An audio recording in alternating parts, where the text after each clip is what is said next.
Shkojnë tek nëna e besimtarëve Aisha radhiyallahu anha dhe I bëjnë pyetjen: "Na trego çështjen më të çuditshme që ti e ke parë tek profeti sallallahu alaihi wasallam." Ajo tha: "Një natë profeti sallallahu alaihi wasallam u zgjua edhe tha: O Aisha, më lër që të adhuroj Allahun, ti bëj ibadet Allahut, fal namaz." Thot I thash: O I dërguari I Allahut, mua më pëlqen të jem pranë teje, por më pëlqen dhe më gëzon edhe ajo që të gëzon ty. Kështu thot u çua, mori abdes dhe filloi të falte namaz. Kuptohet filloi të këndonte Kur'an. Dhe thot ka qarë gjatë namazit derisa ka lagur me lotët e tij prehrin e tij. Pastaj thot ka vazhduar derisa ka lagur edhe tokën, dheun. Edhe vjen Bilali e gjen në këtë gjendje. Bilali erdhi ta njoftonte për ezanin e sabahut dhe I thot profetit sallallahu alaihi wasallam: O I dërguari I Allahut, edhe ti qan kur ty Allahu I lartësuar ti ka falur gjunahet e mëparshme dhe gjunahet e mëpasshme. Tha profeti sallallahu alaihi wasallam: Afala akunu abdan shakura? Përse të mos jem rob falënderues ndaj Allahut të lartësuar?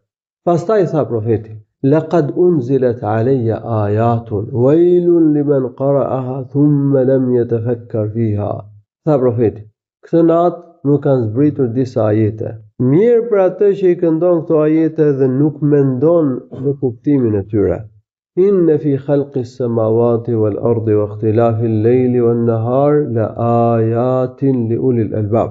Vërtet në krijimin e qiejve dhe të tokës dhe në ndryshimin e ditës dhe të natës ka shenja, ka argumente për ata që mendojnë. Alladhina yadhkuruna Allaha qiyaman wa qu'udan wa ala junubihim wa yatafakkaruna fi khalqis samawati wal ardi rabbana ma khalaqta hadha batila.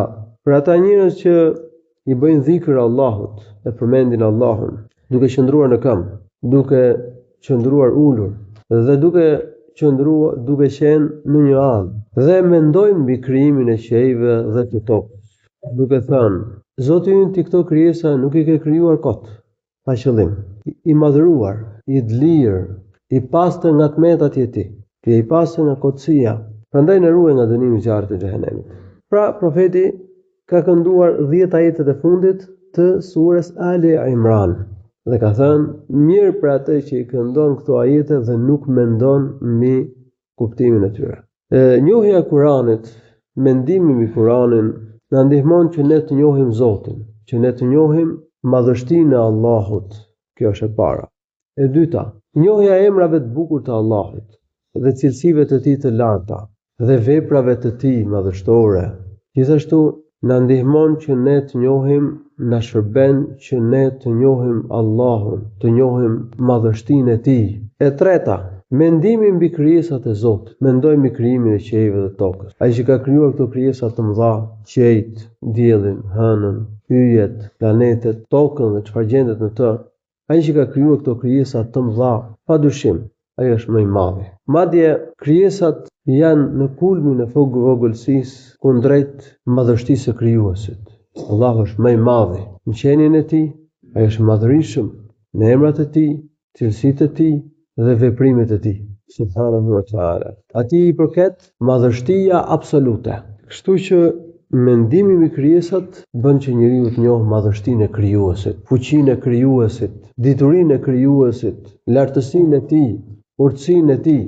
Allahu I lartësuar thot në Kur'an: Inna Allaha yumsiku as-samawati wal arda an tazula wa la in zalata in amsakahuma min ahadin min ba'di. Allahu I mban qiejt dhe tokën që të mos zhduken, mos zhvendosen. Nëse ato do zhvendoseshin, askush nuk mund t'i mbante pas Allahut të lartësuar. Allahu mban qiejt dhe tokën, ai është mbajtësi I gjithësisë, ai mbikëqyr gjithësinë. Ai e mban këtë rregull të sistem në gjithësi. Nëse do prishej ky rregull në gjithësi, kush do ta mbante qiejt, tokën, trupat qiellor? Askush tjetër përveç Allahut subhanahu wa taala. Po njerëzit nuk e njohin madhështinë e Allahut. Nuk e vlerësojnë si duhet madhështinë e krijuesit subhanahu wa taala. Wa ma qadarullaha haqqa qadri. Thot Allahu në Kur'an, ata nuk e kanë vlerësuar madhështinë e Allahut ashtu siç duhet. wal ardu jami'an qabdatuhu yawm al-qiyamah. E gjithë toka do të jetë në grushtin e Allahut të ditën e gjykimit. Allahu do ta shtrëngojë tokën në grushtin e tij. Was samawati matwiyatun bi yaminihi. Kurse qiejt do të jenë të palosura në të djathtën e Allahut. Dihet që ky është shpjegim tani, po bëj shpjegim. Të dyja duart e Allahut janë të djathta. Dhe Allahu i lartësuar në njërin nga dy duart e tij të djathta në ditën e gjykimit do t'i palos qiejt e lartë. Pra ky ajet tregon madhështinë e krijuesit. Ka thënë Abdullah ibn Abbas radhiyallahu anhu, thotë qiejt edhe toka në dorën e Rahmanit, në dorën e të gjithëmëshirshmit, janë si fara në dorën e njeriu. Kjo tregon për diçka nga madhështia e krijuesit subhanahu wa ta'ala.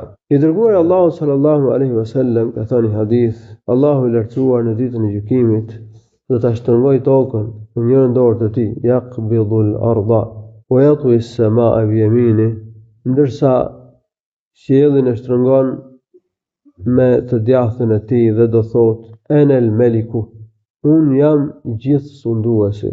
Ejne mulukul ard, ku janë sunduesit e tokës. Prandaj dhe në surën Ash-Shura Allahu i lartësuar thotë wa min ayatihi khalqus samawati wal ardi wa ma batha fihima min dabba.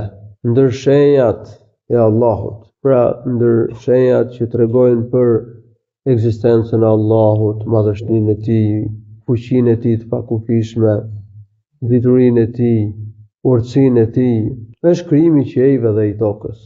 Dhe gjallësat e ndryshme të lloj-llojshme që Allahu i lartësuar i ka shpërndarë në tokë, ku hyjnë me lajket, gjindët, njerëzit dhe lloje të ndryshme të kafshëve. Wa ma batha fihima min dabba wa huwa ala jam'ihim idha yasha'u qadir.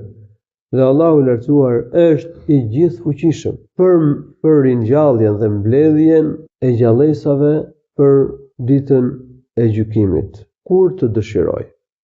Allahu shpëlef me të mira, alhamdulillah rabbil